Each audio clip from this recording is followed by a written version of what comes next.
दिल्ली से जहां पर एक लड़की को छेड़ना मनचलों को भारी पड़ गया। दिल्ली के करोल बाग में सरेआम छेड़छाड़ कर रहे एक मनचले को एक छात्रा ने जमकर सबक सिखाया। छेड़छाड़ कर भाग रहे मनचलों को छात्रा ने दौड़ाकर पकड़ा और थप्पड़ और चप्पल मार मार कर उनका इश्क का भूत उतार दिया। इस लड़के ने लड़की को छेड़ा है। जमकर पिटाई करने के बाद लड़की ने मनचलों से कान पकड़कर माफी भी मंगवाई। छात्र की शिकायत पर पुलिस ने आरोपी मनीष को गिरफ्तार किया है। तस्वीरें आपके टीवी स्क्रीन पर। पिटाई करती हुई इस लड़के ने लड़की को छेड़ा है और ये दिल्ली की घटना है जहां पर छात्र के साथ छेड़छाड़ कर रहे एक मनचले को ये छेड़छाड़ की हरकत भारी पड़ गई। इस छात्र ने न केवल उसको दौड़ाकर पकड़ा, साथ ही उसकी सरेआम पिटाई भी की और फिर सबके सामने माफी मंगवाई और फिर पुलिस के हवाले कर दिया। लड़की को छेड़ा है।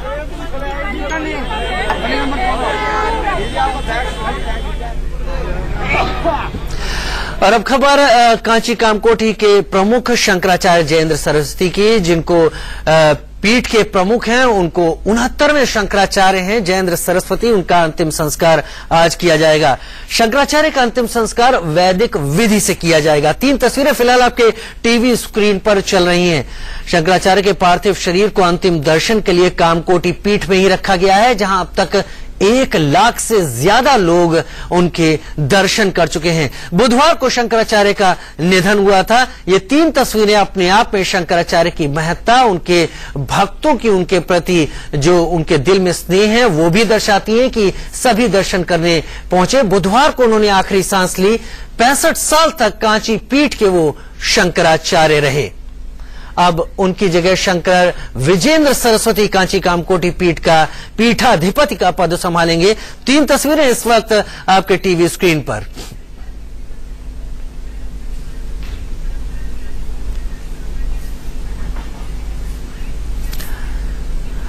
और कांची कामकोटी की पीठ शंकराचार्य जयेंद्र सरस्वती का आज अंतिम संस्कार होना है। और आखिर शंकराचार्य का पद क्या है, इसकी महत्ता क्या है? हमारे साथ हमारे 2 साथी जुड़ेंगे। हमारे साथ रचना जुड़ेंगी स्टूडियो से ही। हमारे साथ राकेश पांडे जुड़ेंगे न्यूज रूम से। राकेश पांडे के पास भी हम चलेंगे, लेकिन उससे पहले हम रचना के पास चलते हैं। रचना, आखिर ये परंपरा क्या है? दर्शकों को शंकराचार्य का पद बड़ा पद तो लगता है, लेकिन इसकी परंपरा क्या है? बिल्कुल राजीव, आसान से शब्दों में हम अपने दर्शकों को बता देते हैं कि आखिर ये परंपरा है क्या। अद्वैत वेदांत के प्रणेता व प्रसिद्ध शैव आचार्य थे आदि शंकराचार्य, जो कि इस तौर पर जाने जाते हैं।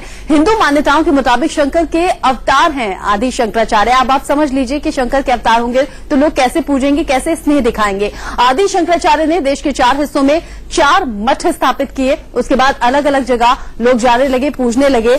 श्रृंगेरी, रामेश्वरम, गोवर्धन, ज्योतिर्मठ और शारदा गुजरात, जो कि गुजरात में है।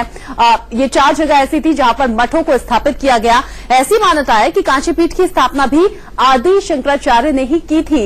ऐसी ही कुछ परंपराएं हैं जिनके बाद अब लोग पहुंचते हैं वहां पूजा अर्चना के लिए। 5वीं शताब्दी में कांची पीठ की स्थापना हुई, जिसका जिक्र हम अभी कर रहे थे। कांची पीठ की स्थापना हुई है 5वीं शताब्दी में। इन 5 पीठों में जो प्रमुख है, प्रमुख को शंकराचार्य कहा जाता है। कुछ ऐसी ही परंपराओं के मुताबिक शंकराचार्य एक तरह से कह सकते हैं कि प्रमुख होता है, जो सभी चीजों को निर्धारित करता है और फिर उन्हीं के दिशा निर्देश पर, या फिर ये कहिए कि कुछ नियम बना दिए जाते हैं, जिसके बाद सभी लोग पहुंचते हैं वहां माथा टेकने के लिए, पूजा अर्चना के लिए। राजीव, तो तमाम चीजें शंकराचार्य परंपरा से जुड़ी हुई रचना ने आपको बताई। आपने बताया कि कितने मठ हैं और आखिर किसने स्थापित किया था, शंकराचार्य पद की हैसियत क्या है। चलते हैं राकेश के पास, जो कि हमारे साथ न्यूज रूम से जुड़ रहे हैं। राकेश, शंकराचार्य का पद का काफी महत्व है, परंपरा रचना ने बता दी। इस पद से जुड़ी हुई तमाम वो बातें जो इसके महत्व को भी सामने रखें।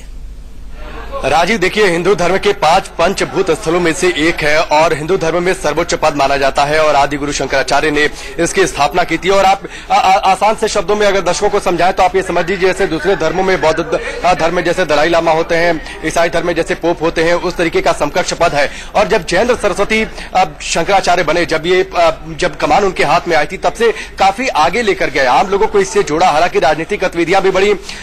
ये जो मठ है सबसे ताकतवर मठ माना जाता जाता है। और इसके जो मठाधीश रहे जयेंद्र सरस्वती, जो कि अब नहीं है, उन्होंने इसको काफी ताकतवर बनाया। कई सारे हॉस्पिटल्स चलाता है, जो कि शंकर नेत्रालय जहां जो आइस हॉस्पिटल है वो इसी मठ के द्वारा चलाया जाता है। तो कोशिश ये हमेशा रही है जयेंद्र सरस्वती के समय में कि कैसे आम लोगों के भलाई के लिए यहां से कार्य किए जाए। अयोध्या विवाद के हल के लिए इन्होंने पहल की थी, जिसको लेकर उस समय के प्रधानमंत्री अटल बिहारी वाजपेयी ने इनकी काफी तारीफ की थी। और इसके साथ ही वेदों का अच्छा खासा ज्ञान था और इस बात को लेकर इनके कई लोग मुरीद रहे। खुद अटल बिहारी वाजपेयी कई मौकों पर यह कहते नजर आए कि जिस तरीके से वेदों का ज्ञान इनके पास है वो काफी प्रभावित करता है। राजीव। हाँ राकेश, जो तमाम बातें आपने बताई, इसमें एक खास बात यहाँ पर यह भी है कि वेदों के बहुत बड़े ज्ञाता थे और शायद सबसे युवा शंकराचार्य भी थे। 19 साल की उम्र में इन्होंने शंकराचार्य का पद संभाल लिया था। तमाम इनके साथ विवाद भी जोड़े गए जब इन्होंने राम मंदिर की बात की, राम मंदिर के हल के लिए बात की। लेकिन एक दिन में 1 लाख से ज्यादा लोग अगर दर्शन कर लेते हैं तो इस पद का वजन और इस पद की महत्ता कहीं ज्यादा बढ़ जाती है। राकेश। बिल्कुल राजीव, देखिए और ये स्वाभाविक भी है। जैसा मैंने पहले ही कहा कि कांची कामकोटि का जो मठ है वो हिंदू धर्म के सबसे ताकतवर मठों में से एक है, 5 पंचभूत स्थलों में से एक है और हिंदू धर्म में सर्वोच्च आध्यात्मिक गुरु का पद है। तो ये जाहिर सी बात है कि जब वो महासमाधि में जब जाते हैं तो उस समय अंतिम दर्शनों के लिए बड़ी संख्या में लोग पहुंचते हैं और मठ अपने आप में बहुत बड़ा है। और ऐसे स्थिति में जब महासमाधि में उनको विलीन किया जाएगा, जब उनको पंचतत्वों में विलीन किया जाएगा, तो उस समय अंतिम दर्शनों के लिए जाहिर सी बात है कि बड़ी संख्या में लोग वहां पर पहुंचते हैं। न सिर्फ मठ से जुड़े लोग पहुंचते हैं बल्कि देश के कोने कोने से जो उनको फॉलो करते हैं वो वहां पर बड़ी संख्या में पहुंचते हैं। तो निश्चित तौर पर यह संख्या इतनी बड़ी होनी लाजमी है। राजीव, बड़ी होनी लाजमी है। इतनी बड़ी संख्या है इन शंकराचार्य के फॉलोअर्स या भक्तों की हम कह सकें, और वो भक्त वहां पर पहुंच भी रहे हैं। बहुत शुक्रिया राकेश इस तमाम जानकारी के लिए। तो अंतिम संस्कार की तैयारी है। शंकराचार्य जयेंद्र सरस्वती के कांची कामकोटि पीठ के पीठाधिपति थे अब तक, और उसका पल पल का अपडेट आप तक लाते रहेंगे। फिलहाल वक्त तो चला